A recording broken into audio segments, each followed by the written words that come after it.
Hello, my name is Rachel Sales, and for my community engagement presentation, I will be featuring the nonprofit organization Faces of Hope, a local victim center in Boise, Idaho. Faces of Hope seeks to empower those who are dealing with interpersonal violence and abuse. They serve as victims of stalking, domestic and sexual violence, as well as elder and child abuse. This organization has great meaning to me as I grew up in a home wrought with emotional abuse. The trauma that comes from domestic abuse has ramifications that still seep into everyday moments.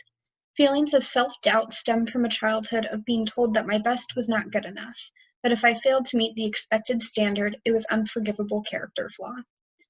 These emotions are not isolated to just myself. Many victims of abuse live with guilt, frustration, depression, and a sense of worthlessness. Services provided by Faces of Hope offer a new narrative to those they serve. They are partnered with 17 private and public entities that they collaborate with to provide counseling, support groups, self-defense classes, safety planning, legal aid, medical care, and more.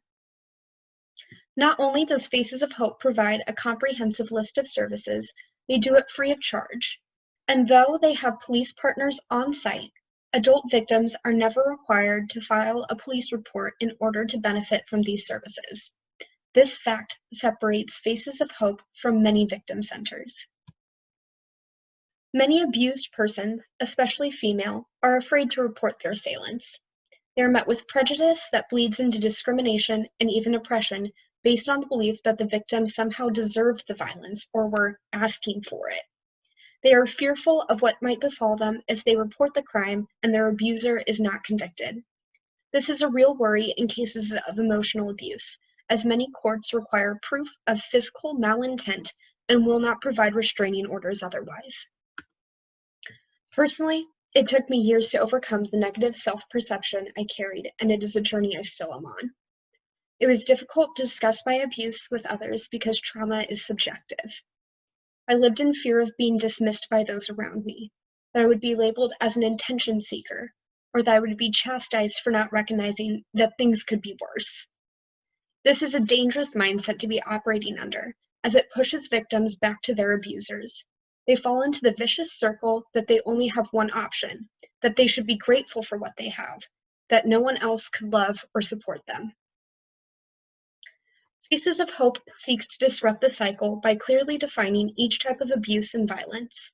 They make a point of educating their audience that violence is never the victim's fault, and any individual, regardless of age, gender, sex, race, or orientation, can fall victim to abuse. By creating a safe space for abused individuals to come and relay their story and seek an alternative path towards freedom, they are opening the door to a larger conversation, one that comes from a place of empathy, kindness, and understanding.